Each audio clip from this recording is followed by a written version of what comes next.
Hi, welcome to Satya IAS academy. మనం ఈరోజు APSC group 2 మెయిన్స్కి సంబంధించి కొన్ని ముఖ్య అంశాలను డిస్కస్ చేస్తున్నాం. అదేవిధంగా గ్రాండ్ టెస్ట్ 15 కూడా అప్లోడ్ చేశాము. దాన్ని కూడా ఏ విధంగా అటెంప్ట్ చేయాలన్నది తెలియజేస్తాను. ఫస్ట్ ఇది ఫిజికల్ హెల్త్ ఇండెక్స్ నీతి ఆయోగ్ వాళ్ళు విడుదల చేయటం జరిగింది ఫర్ ద ఫైనాన్షియల్ ఇయర్ 2023. మొత్తం ఇక్కడ 104 పేజెస్ ఉన్నాయి. సో ఈ 104 పేజెస్లో మనకు అవసరమైనవి మాత్రము కలెక్ట్ చేసుకొని దాన్ని వివరించడం జరిగింది మీకు ఇప్పుడు. సో దాన్ని ఏ విధంగా స్టడీ చేయాలి, అక్కడ ఏమేమి బిట్లు వస్తాయి, మనకు ఏపీకి సంబంధించి ఏంటి అన్నది ఇక్కడ విశ్లేషణ చేద్దాం. సో దానికన్నా ముందు ఇది మన వెబ్సైట్. ఇక్కడ మీరు రిజిస్టర్ అవుతారు. రిజిస్టర్ అయిన అభ్యర్థులు లాగిన్ అయ్యి టెస్ట్ అటెంప్ట్ అనేది చేసుకుంటారు.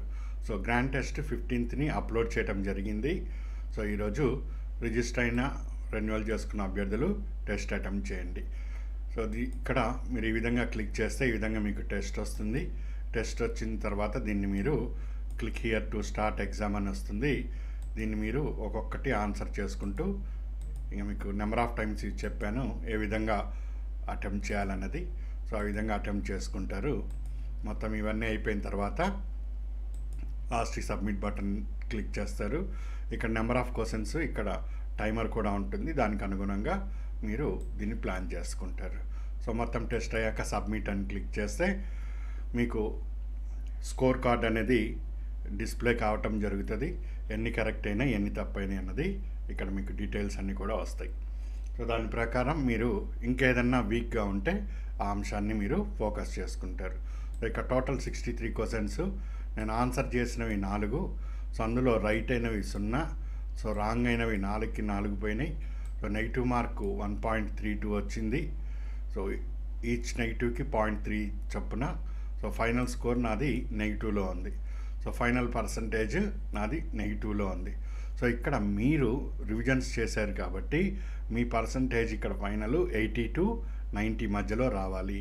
సో ఇక్కడ నెంబర్ ఆఫ్ క్వశ్చన్స్ 63 ఉన్నప్పుడు ఆన్సర్ మీరు 63 అటెంప్ట్ చేయండి. సో ఆ 63లో ఎన్ని కరెక్ట్ అయినాయి అన్నది ఇక్కడ మీకు తెలుస్తుంది. సో ఎన్ని రాంగ్ అయినాయి అన్నది ఇక్కడ మీకు తెలుస్తుంది. ఈ రాంగ్ అయినవి ఎందుకు రాంగ్ అయినాయి అన్నది మీరు దీన్ని స్టడీ చేయటంలో తప్పు చేశారా, ఫ్యాక్ట్ రీకాల్ చేసుకోవటంలో తప్పు చేశారా అని మీకు క్లారిటీ ఏర్పడుతుంది.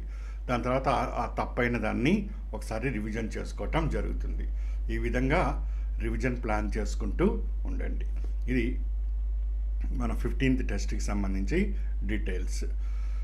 సో ఈరోజు ఈ న్యూస్ పేపర్ మీరు పరిశీలన చేస్తే రాష్ట్రము ఇక విశ్వవిద్యాలయంలో చిక్కుకున్నది అన్నట్టు ఏపీ చీఫ్ మినిస్టర్ డిస్ప్లే చేయటం జరిగింది. సో ఇక్కడ వీళ్ళు ఏదైతే వివరించారో అదే ఇది ఫిజికల్ హెల్త్ ఇండెక్స్. సో ఈ ఫిజికల్ హెల్త్ ఇండెక్స్లోనే ఇవంతా తీసుకొని డేటా తీసుకొని విశ్లేషణ చేయటం జరిగింది. ఇక్కడ మీకు హీట్ మ్యాప్ ఏదైతే కనిపిస్తుందో అదే హీట్ మ్యాప్ ఇక్కడ మీకు కనిపిస్తూ ఉంటుంది.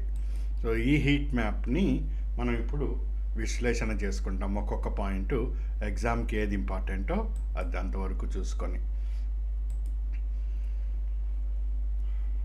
So physical health index 2025. So దీన్ని రూపొందించింది నీతి ఆయోగ్. మొత్తం 18 రాష్ట్రాలకి సంబంధించి వీళ్ళు డేటా సేకరించి ఇవ్వటం జరిగింది. సో వీళ్ళు ఈ హెల్త్ ఇండెక్స్ని రూపొందించేటప్పుడు మొత్తం 5 అంశాలని ప్రాతిపదికగా తీసుకున్నారు. So 1 quality of expenditure, 2 revenue mobilisation, 3 fiscal prudence, 4th డెప్ట్ ఇండెక్స్, 5th డెప్ట్ సస్టైనబిలిటీ. సో ఈ 5 అంశాలను తీసుకొని ఒక రాష్ట్రం యొక్క ఆర్థిక పరిస్థితి ఏ విధంగా ఉన్నదన్నది తెలియజేశారు. స్కోర్ విలువ వీళ్ళు ఇక్కడ 0 నుంచి 100 మధ్యలో దాన్ని కన్సిడర్ చేయటం జరిగింది. సో ఇక్కడ నేను ఏం చెయ్యాలి? సో ఫస్ట్ పాయింట్, ఇది ఎగ్జామ్కి చదవాలా వద్దా అంటే మనకు February 23 ఎగ్జామ్ అండి. సో దాదాపు February 10 వరకు మనకు ఇంపార్టెంట్, 10 to 15 వరకు ఇంపార్టెంట్. ఇక్కడ ప్రశ్నాపత్రం అన్నది తయారైపోతుంది. ఇక అంటే ఇంకా మనకు 10 రోజులు ఉంది. 10 రోజుల్లో బహుశా రావటానికి అవకాశం ఉంటాయి. ఇవి రాదు అని అయితే నేను చెప్పలేను. అదేవిధంగా 2nd Feb నాడు, 1st Feb నాడు మనకు బడ్జెట్ కూడా ప్రజెంటేషన్ చేస్తారు. మనం సెకండ్ ఆర్ థర్డ్ నాడు దాన్ని విశ్లేషణ చేసుకుంటాం. అందులో కూడా కొన్ని ముఖ్యమైన అంశాలు అన్నీ ఇప్పుడు చదవలేము. సో దాన్ని కూడా మనం కన్సిడర్ చేసుకుంటే ఇక్కడ క్వశ్చన్ పేపర్ సెట్ అయ్యే సమయానికి అప్డేట్స్ని కూడా మనం కవర్ చేసుకున్నట్టు ఉంటుంది. ఆ విధంగాని అభ్యర్థులు ఇప్పుడు ప్రెస్ ఇన్ఫర్మేషన్ బ్యూరో అని అవని ఇవని చూసిందల్లా చదవద్దండి. చూసిందల్లా చదివితే మీకు ఎక్కువ నష్టమే జరుగుతుంది కానీ లాభమే ఉండదు. వీటిల్లో సెలెక్టివ్గా వెళ్ళండి. వెళ్ళొద్దని నేను చెప్పట్లేదు, సెలెక్టివ్గా వెళ్ళండి.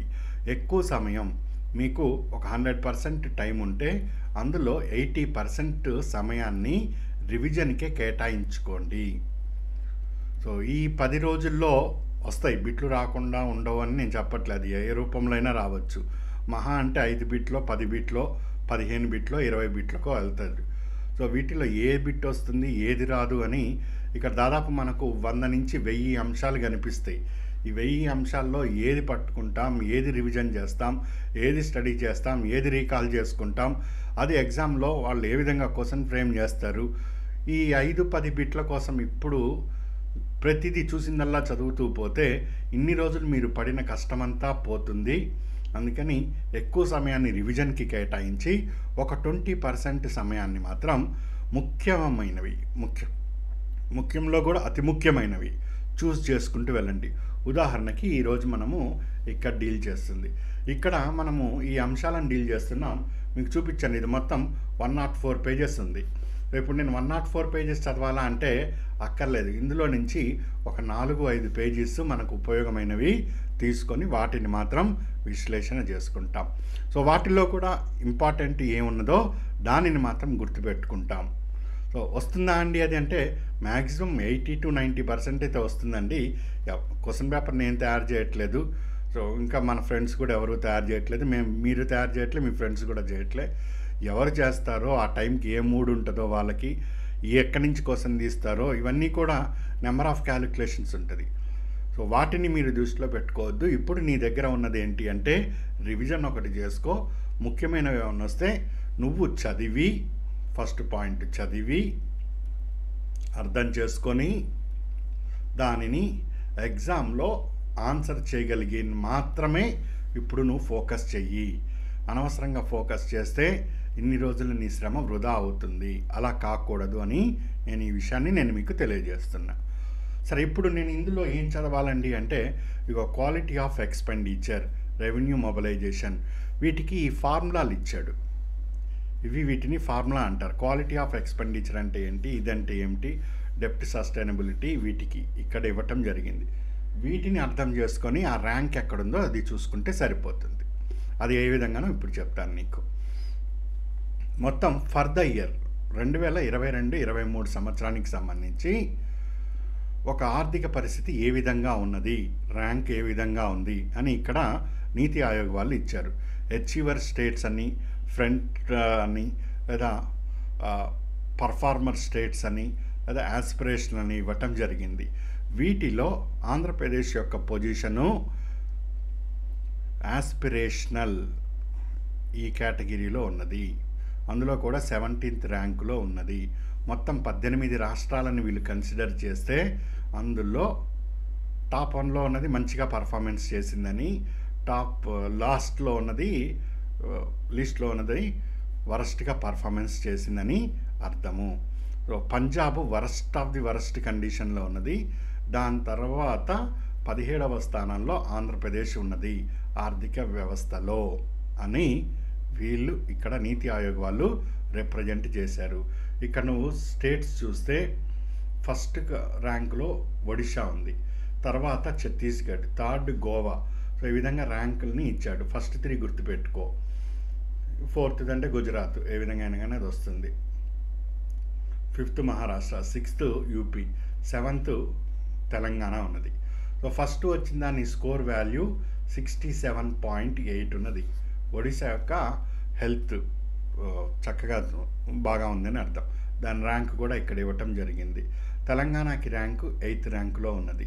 ఆ విధంగా చూసుకుంటూ వెళ్తే ఆంధ్రప్రదేశ్ ర్యాంకు 17th పొజిషన్లో ఉన్నది. ఇక్కడ ఎఫ్హెచ్ఐ స్కోరు 20.9 ఉన్నది. సో 20.9 ఒకటి ఇంపార్టెంట్ నాకు ఎగ్జామ్కి. ర్యాంక్ ఒకటి ఇంపార్టెంట్ 7th ఏ కేటగిరీ, అచీవరా, పర్ఫార్మరా, లేకపోతే ఫ్రంట్ రన్నరా, యాస్పిరేషనల్ అంటే యాస్పిరేషనల్ ఆచ్ఛాదన. సో ఈ యాస్పిరేషనల్లో ఉన్నది, ఇది ఒక సెకండ్ పాయింట్ ఇంపార్టెంట్. సరే, 2014-15 నుంచి అంటే మోడీ ప్రభుత్వం వచ్చిందని అర్థం. ఇక్కడ ఆంధ్ర తెలంగాణ డివైడ్ అయిందని కాదు, ఇక్కడ మోడీ ప్రభుత్వం వచ్చిన దగ్గర నుంచి కన్సిడర్ చేస్తే 2014-15 నుంచి 2021-22 ఈ మధ్యలో సగటు డేటా విశ్లేషణ చేస్తే సో అక్కడ ఆంధ్రప్రదేశ్ ర్యాంకు 13th పొజిషన్లో ఉన్నది. సో ఇక్కడ ఇప్పుడు 13th ఎవరున్నారు, బీహార్ ఉన్నారు.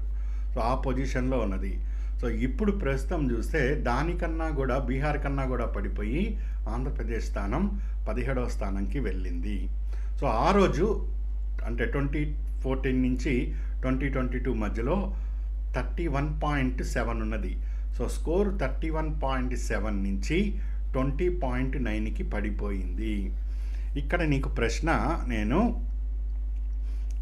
Financial ranking, financial health index, physical health index score నీతి ఆయోగ్ నివేదిక ప్రకారము financial ranking for the year 2023 ప్రకారము ఆంధ్రప్రదేశ్ యొక్క స్థానము 13 నుంచి 17కి పడిపోయింది. ఇది స్టేట్మెంట్ కరెక్టా తప్ప అని అడుగుతాడు స్టేట్మెంట్లో. సో ఎస్, 13 నుంచి 17కి పడిపోవటం జరిగింది. సో ఒకటి, ఈ ర్యాంకు లేని పక్షంలో స్కోర్ విలువ 31.7 నుంచి 20.9కి పడిపోయింది. కరెక్టా తప్ప? ఎస్, ఇది కూడా కరెక్టే.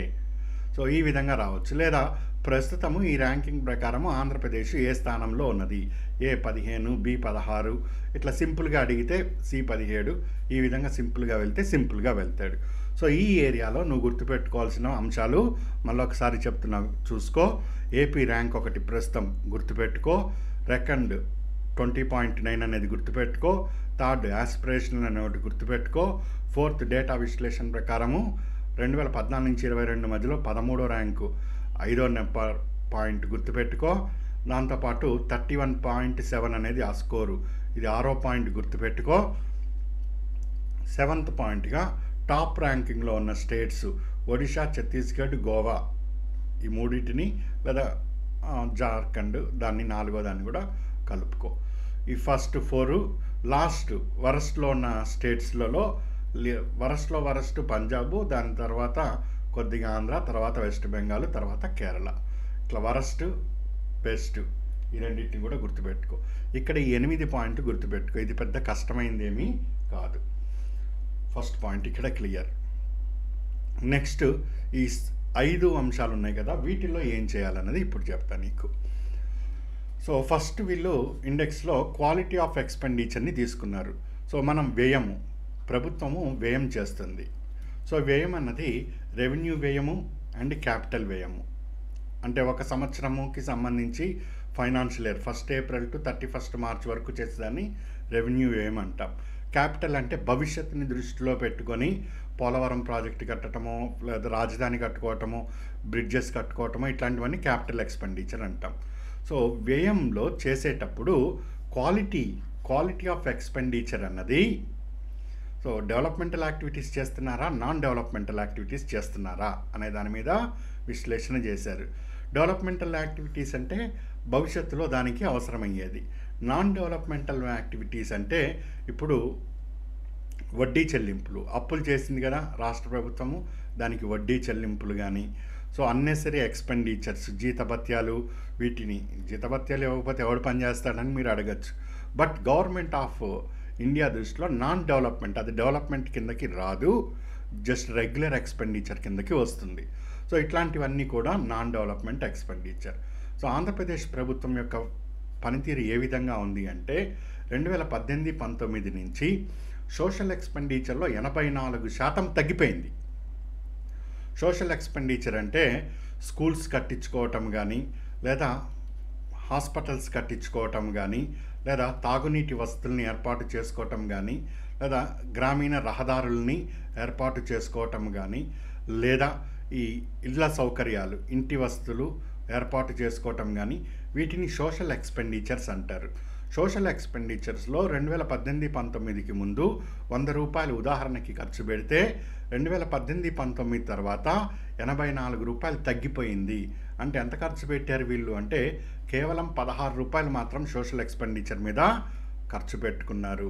అదేవిధంగా ఎకనామిక్ ఎక్స్పెండిచర్, సో బ్రిడ్జెస్ కట్టుకోవటం కానీ లేకపోతే ఇంకేదైనా క్యాపిటల్ రిలేటెడ్గా ఎక్స్పెండిచర్ చేసుకుంటే అది 60% తగ్గిపోయింది. మొత్తం వ్యయంలో వీళ్ళు మూలధన వ్యయాన్ని చేసింది 3.5% మాత్రమే.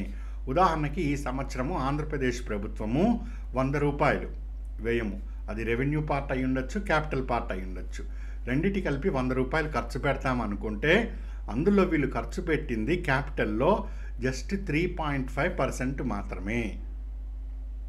మిగిలినంత కూడా ఇక్కడే ఖర్చు పెట్టారని ఈ నివేదిక తెలియజేస్తుంది. 2022-23లో తెచ్చిన అప్పులలో క్యాపెక్స్కి ఖర్చు పెట్టింది 4.4% మాత్రమే. ఇది ఇంకా worst of the worst condition. ఇప్పుడు నీ దగ్గర అసలే డబ్బులు లేనప్పుడు నీ స్నేహితుడి దగ్గర ఒక 10,000 రూపాయలు అప్పు తీసుకొని వచ్చావు. ఈ 10,000 రూపాయల అప్పుని నువ్వు ఏదో పెట్టుబడి పెట్టి దాని మీద నెలకి ఒక 1,000 రూపాయలు 2,000 సంపాదించుకోవాలి. అలా కాకుండా ఈ 10,000 రూపాయలు తెచ్చుకొని సరదాగా అలా గోవా టూర్కో లేకపోతే ఇంకొక ఎక్స్పెండిచర్కో చేస్తే అది రిలవెంట్ అనేది సెకండరీ. దానికి చేస్తే తెచ్చిన అప్పులు భారమే అవుతాయి తప్పితే ఉపయోగం లేదు అన్నది ఇక్కడ సారాంశము. సో 2022-23లో తెచ్చిన అప్పుల్లో క్యాపిటల్ ఎక్స్పెండిచర్ ఓన్లీ 4.4% మాత్రమే. సో టోటల్గా చూస్తే ఏపీలో క్వాలిటీ ఆఫ్ ఎక్స్పెండిచర్లో ఆంధ్రప్రదేశ్ స్థానము 15వ స్థానంలో ఉన్నది. సో పర్ఫార్మర్ స్టేట్స్లో ఇక్కడ ఉన్నదిగో క్వాలిటీ ఆఫ్ ఎక్స్పెండిచర్లో 15th ర్యాంకులో ఉన్నదిగో, ర్యాంక్ కూడా కనిపిస్తున్నది నీకు. సో ఇది గుర్తుపెట్టుకో. ఇక్కడ క్వాలిటీ ఆఫ్ ఎక్స్పెండిచర్ని ఎలా డిటర్మైన్ చేస్తాం? Total development expenditure by total expenditure. So 100 రూపాయలు టోటల్ ఎక్స్పెండిచర్ ఉంటే అందులో టోటల్ డెవలప్మెంట్ ఎక్స్పెండిచర్ చెప్పాను కదా, మంచి క్యాపిటల్ రిలేటెడ్గా వెళ్ళేది. సో అది 60 ఉన్నదనుకోండి 60% అవుతుంది, 70 ఉన్నదనుకోండి 70% ఉంటుంది. So total development of expenditure by total expenditure అన్నది మన క్వాలిటీ ఆఫ్ ఎక్స్పెండిచర్ని తెలియజేస్తుంది. ఈ ఫార్ములా ఇంపార్టెంట్. అర్థమవుతుంది. 60 మంచిదా 70 మంచిదా? చిన్నపిల్లగాన్ని అడిగినా చెప్తాడు 70 మంచిది. టోటల్ నేను చేసే వ్యయంలో 100 రూపాయల్లో 70% మంచి సాగునీటి ప్రాజెక్టులు, తాగునీటి ప్రాజెక్టులని లేదా విద్యుత్ ఉత్పత్తికి వాటికి ఖర్చు చేస్తే దానివల్ల ఉపాధి పెరుగుతుంది, ఉత్పత్తి పెరుగుతుంది, ఉద్యోగ అవకాశాలు పెరుగుతాయి అన్నది ఆర్థిక మూల సూత్రము. So total development expenditure by total expenditure. దీన్ని ఇంకో రకంగా టోటల్ క్యాపిటల్ అవుట్లే ఆఫ్ జిఎస్డిపి. ఒక రాష్ట్రం యొక్క గ్రాస్ స్టేట్ డొమెస్టిక్ ప్రోడక్ట్లో ఎంత శాతము క్యాపిటల్ అవుట్లేకి కేటాయించాము అనేది కూడా క్వాలిటీ ఆఫ్ ఎక్స్పెండిచర్ తెలియజేస్తుంది. ఇక్కడ మనం ఎంత కేటాయించామండి?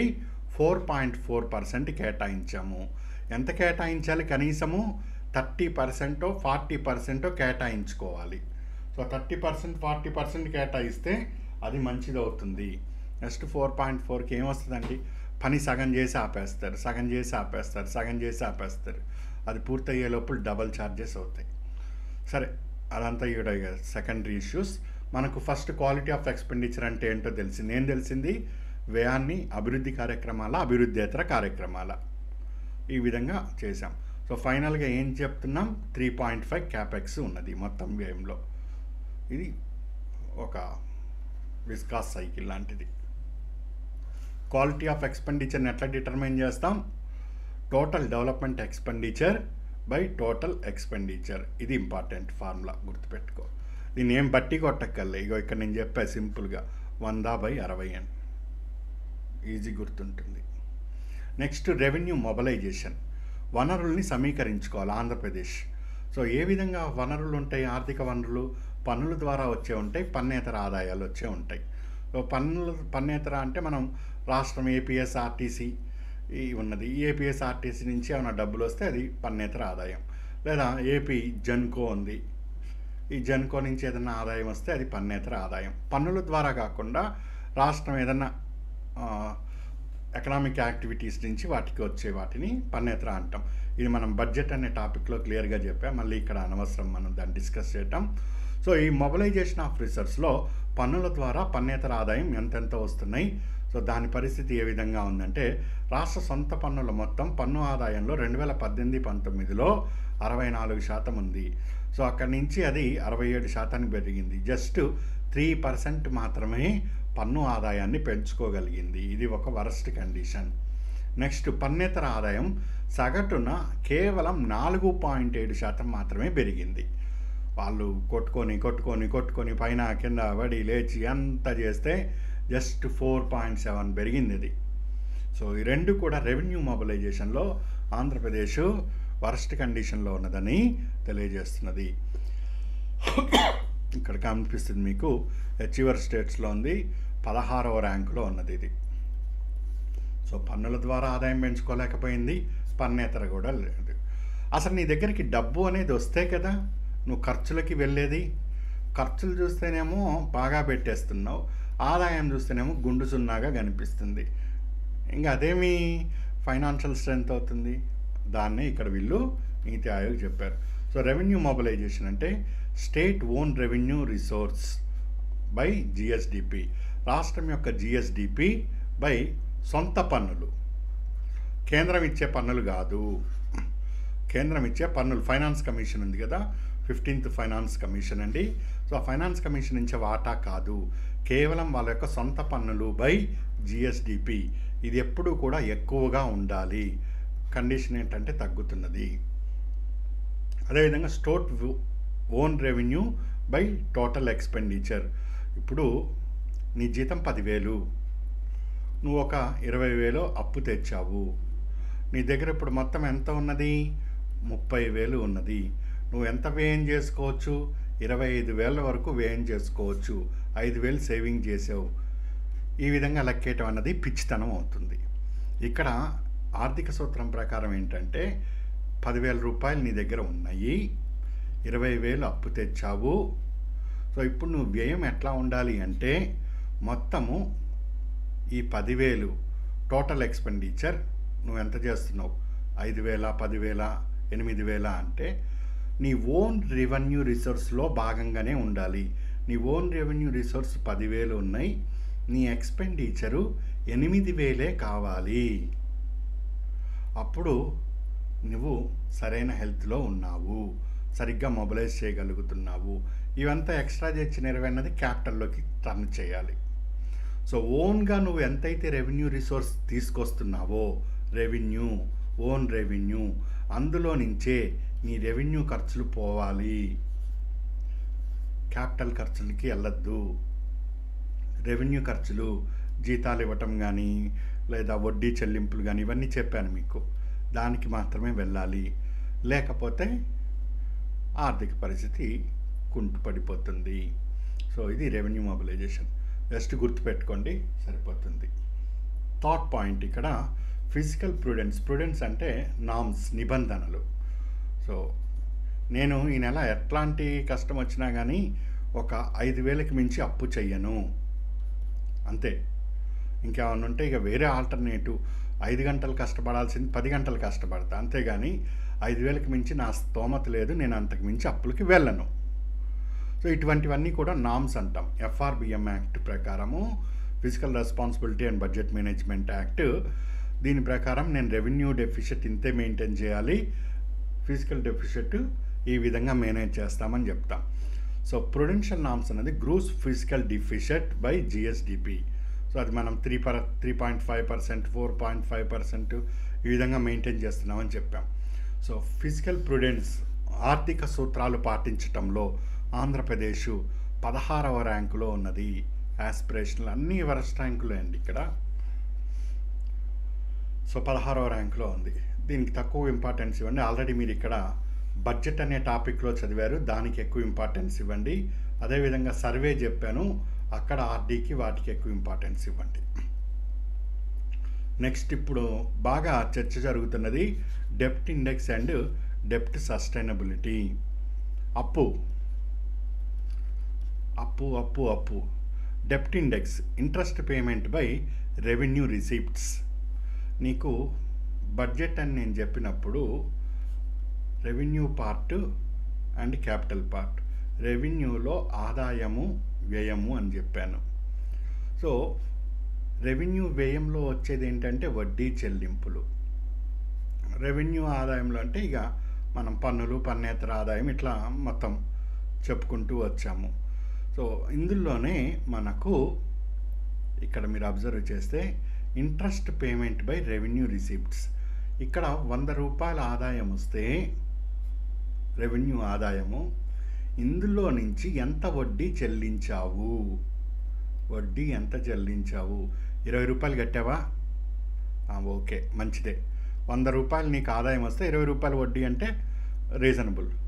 30 రూపాయలు కట్టావా? అరే వద్దురా, 30 కట్టకు, చాలా రేపు భవిష్యత్తులో నష్టపోతాం, ఇంకా అప్పులు తాకు, చాలా ఇదే చాలు.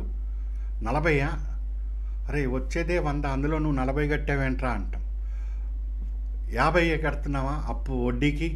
అరే వచ్చేదే నీకు 100, అందులో 50 నువ్వు వడ్డీలకే కడితే ఇంకా ఇల్లు గడిచేది అట్లా. వచ్చేదే 100, ఈరోజు 70 కడుతున్నా. అరే 100 రూపాయలే నువ్వు మొత్తం సంపాదించింది, 70 రూపాయలు వడ్డీ. వడ్డీ అన్నది అప్పు తీరదు, ఏమీ లేదు, నిరర్ధకం అది. కానీ వాడు వడ్డీ ఇవ్వకపోతే వాడు ఊరుకోడు. సో ఈ విధంగా వడ్డీలు పెంచుకుంటూ పోతే నీ ఆదాయం ఎంత తెచ్చినా వృధా అయిపోతున్నది. సో ఇట్లాంటివి ఉండకూడదు. సో కానీ డెప్ట్ ఇండెక్స్లో ఆంధ్రప్రదేశ్ పరిస్థితి చూస్తే 16వ స్థానంలో ఉంది. So out standing liabilities by GSDP, మొత్తం రాష్ట్రానికి ఉన్న అప్పులు జిఎస్డిపిలో ఎంత ఉన్నదన్నది డెప్ట్ ఇండెక్స్. ఇది important. Interest payment by revenue receipt, ఈ రెండింటికి ఉన్న నిష్పత్తిని ఏమంటారు? డెప్ట్ ఇండెక్స్ అంటారు. Interest payments with revenue receipts.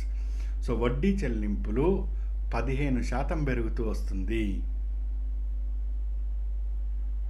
సగటున 16.5 పెరిగింది. సో 2022-23లో ఇంకా 15% పెరుగుతూ పోతుంది. Compound annual growth every year. అసలు తగ్గుతుందా అంటే తగ్గట్లే. ఫస్ట్ 10 రూపాయలు వడ్డీ ఓకే, తర్వాత 20 రూపాయలు వడ్డీ చెల్లిస్తున్నాం, 30, 40 అట్లా పెరుగుతూ పోతున్నది ఆంధ్రప్రదేశ్. సో ఆంధ్రప్రదేశ్ డెప్ట్ ఇండెక్స్లో కూరుకుపోయింది, చాలా స్పష్టం. సో ఇంపార్టెంట్ పాయింట్ అడుగుతాడు, డెప్ట్ ఇండెక్స్ అంటే ఏంటి? క్లియర్? అందులో ఆంధ్రప్రదేశ్ ర్యాంక్ ఇచ్చాను నీకు. ఇది next most important aspect, zero డెప్ట్ సస్టైనబిలిటీ. ఇది ఇంపార్టెంట్ అండి, ఇది అడగటానికి ఎక్కువ అవకాశాలు ఉంటాయి. ఇక్కడ జీరో డెప్ట్ సస్టైనబిలిటీ అంటే నీకు అప్పు పుట్టే అవకాశాలు 0, అప్పు తెచ్చే సామర్థ్యము. అప్పు సామర్థ్యము. ఇప్పుడు నేను 100 రూపాయలు అప్పు తెస్తా. ఎందుకు తెస్తా? తీర్చగలే సామర్థ్యం నాకుంది 100 రూపాయలకి. 1000 రూపాయలు అప్పు చేస్తా, తీర్చగల సామర్థ్యం ఉన్నది. సో ఈ అప్పు చేసే విలువ అన్నది నా సామర్థ్యాన్ని తెలుపుతూ ఉంటుంది. ఇప్పుడు అదేవిధంగా ఆంధ్రప్రదేశ్ అప్పు తెచ్చే సామర్థ్యం ఎంత అంటే దాన్ని డెప్ట్ సస్టైనబిలిటీ అంటారు. సో ఇప్పుడు ఆంధ్రప్రదేశ్ డెప్ట్ సస్టైనబిలిటీ ఎంత అండి అంటే పెద్ద గుండు 0. దాని ఫార్ములా ఏంటండి? డెప్ట్ sustainability growth rate of GSDP minus growth rate of interest payment. AP GSDP యాన్యువల్గా 13% పెరిగింది అనుకుందాం. అదేవిధంగా వడ్డీ చెల్లింపు కూడా 13% పెరిగితే 13 - 13 ఎంత? గుండు 0. సో జిఎస్డిపి పెరిగే శాతము, వడ్డీ చెల్లింపులు పెరిగే శాతము 2 సమానమైతే డెప్ట్ సస్టైనబిలిటీ 0. సో అదే వడ్డీ చెల్లింపుల వృద్ధి రేటు అధికంగా ఉండి జిఎస్డిపి వృద్ధి రేటు తక్కువగా ఉంటే సస్టైనబిలిటీ 0. సో 2014 నుంచి 19 వరకు 22.7లో ఉన్నది ఏపీ స్కోరు. 2022-23లో 0కి పడిపోయింది. సో 0కి పడిపోయింది అంటే సామర్థ్యం లేదు. సామర్థ్యం లేకపోతే నువ్వు ఎట్టా ఇదిగో డెప్ట్ సస్టైనబిలిటీలో ఆంధ్రప్రదేశ్ 12వ ర్యాంకులో, ఈ డెప్ట్ ఇండెక్స్లో 12వ ర్యాంకులో ఉన్నది. సో సస్టైనబిలిటీలో 0కి వెళ్ళిపోయాం మనము. సో ఇదే విధంగా వెళ్తే డెప్ట్ ట్రాప్కి వెళ్ళే అవకాశం ఉంటుంది. డెప్ట్ ట్రాప్కి వెళ్తే గవర్నమెంట్లు ఎవరైనా కానీ చేతులు ఎత్తేయాల్సిందే. అన్ని ఖర్చుల మీద ఆంక్షలు వచ్చేస్తాయి. ప్రస్తుతము ఆంధ్రప్రదేశ్ పర్ క్యాపిటా డెప్ట్, తలసరి అప్పు నీ నెత్తి మీద ఎంత ఉన్నది అంటే 2014-15 అప్పట్లో 74,000 ఉండేది. ఇప్పుడు 1,44,336కి చేరింది. అంటే ప్రతి ఒక్కరిని నెత్తి మీద ఆంధ్రాలో ఉండే వాళ్ళకి 1,44,336 అప్పు ఉన్నది. మీకు వ్యక్తిగతంగా ఉండుండకపోవచ్చు. సో ప్రభుత్వం చేసిన అప్పులు పాత ముఖ్యమంత్రి కట్టరు, ప్రస్తుత ముఖ్యమంత్రి కట్టరు, ఎవరూ కట్టరు, ప్రజలే కట్టాలి. నేను ఎందుకు కడతానండి? రూపాయి కూడా నేను తీయను. నువ్వు తీయక్కర్లేదండి. నీ జేబులో నుంచి అదే వెళ్ళిపోతుంది. ఎట్ట వెళ్తుందండి? ఎవరు తీసుకొని వెళ్తారు? అంత ధైర్యం ఎవడికుంది? కరెంటు బిల్లు పెరిగిపోతుంది. ఎవడు కడతాడు? నువ్వే కడతావు. నీకు పోసే పెట్రోలు వాటి మీద 2 రూపాయలు పెంచుతారు. ఎవడు కడతాడు? నువ్వే కడతావు. లేకపోతే నీకు ఇంటికి వచ్చే ఇంకో సర్వీస్ మీద 3 రూపాయలు ఛార్జ్ పెంచుతాడు. ఎవడు కడతాడు? నువ్వే కడతావు. సో నీకు తెలవకుండా నువ్వు పొద్దున్న నిద్ర లేచిన దగ్గర నుంచి రాత్రి వరకు మొత్తం క్లీన్గా ఇక్కడ వసూలు చేయటం జరుగుతుంది. So this is what AP position. ఇక్కడ వీటికి వివరణలని ఇచ్చాడు. సో ఇదండి ఏపీకి సంబంధించి మీరు గుర్తుపెట్టుకోవాల్సింది. ఈ డెప్ట్ సస్టైనబిలిటీ ఒకటి గుర్తుపెట్టుకోండి, ఈ ఫార్ములా. ఈ మిగిలినవి కూడా ఇంపార్టెంటే, మిగిలినవన్నీ మీకు గుర్తుండేస్తాయి ఈజీగా. ఈ ర్యాంకులు ఒకటి గుర్తుపెట్టుకోండి. సో కూల్గా ఉండండి, చక్కగా చదవండి. So positive attitude. ఇప్పుడు అంతా కూడా చదివింది గుర్తుంటుందా ఇట్లాంటివి ఏమి ఆలోచించద్దు. మీరు అంతా పాజిటివ్గా అంతా గుర్తుపెట్టుకుంటాను, నేను అన్నీ చేయగలుగుతా. మంచి పాజిటివ్ యాటిట్యూడ్తో ఉండండి. నెగిటివ్ థాట్స్ని రానీకండి. నెగిటివ్ థాట్స్ ఒకసారి చిన్న విత్తనంగా స్టార్ట్ అయ్యి మహావృక్షంగా అయిపోతుంది. సో దాన్ని అంత దూరం పోనీయద్దు. సో ఏం కాదు, ఇప్పుడు దీనివల్ల ఏమి కొంపలే మునిగిపోవు అనుకుంటూ మనం చేస్తాం. మనం చదివాము, వస్తుంది రాదు, చదివాము వస్తుందా రాదా, అది ఇప్పుడే ఎందుకు, నీకు అనవసరము. ఫస్ట్ చదివావు, ఫస్ట్ నీ పని ఏంటి? ఎగ్జాము ధైర్యంగా. ధైర్యం అంటే ఎవరికి ధైర్యం ఉండదు, అందరికీ ఉంటుంది. సో తప్పులు చేయకుండా నువ్వు చదివింది ప్రశాంతమైన మైండ్ తోటి కూల్గా రీకాల్ చేసుకుంటూ అటెంప్ట్ చేసి బయటికి రా. దాని తర్వాత ఆలోచిద్దాం ఏంటి, వాట్ ఈజ్ వాట్ అని. ఇప్పటి నుంచి వస్తుందా రాదా, అది చదవనా ఇది చదవనా నువ్వు చూస్తూ ఉంటే ప్రతిదీ చదవాలని అనిపిస్తుంది. ఇప్పుడు ఎస్పెషల్ ఎగ్జామ్ ముందు. సో అంత దూరం పోనీకండి. మిమ్మల్ని మీరు కంట్రోల్ చేసుకోవటం చాలా ముఖ్యం. ఇప్పుడు నేను ఇక్కడ దీన్ని కంక్లూడ్ చేస్తున్నాను. దీనికి సంబంధించి హ్యాండ్ నోట్ ఏదైతే ఉందో దాన్ని కూడా మనం వెబ్సైట్లో పెట్టాను. దాన్ని జస్ట్ నోట్ చేసుకునే పాయింట్స్ ఏమైనా ఉంటే నోట్ చేసుకోండి. సో ఇక్కడ కంక్లూడ్ చేస్తున్నాను. నెక్స్ట్ కొన్ని అంశాలతోటి మన నెక్స్ట్ క్లాస్లో మీట్ అవుతాను. ఆల్ ది బెస్ట్ అండి. Good luck.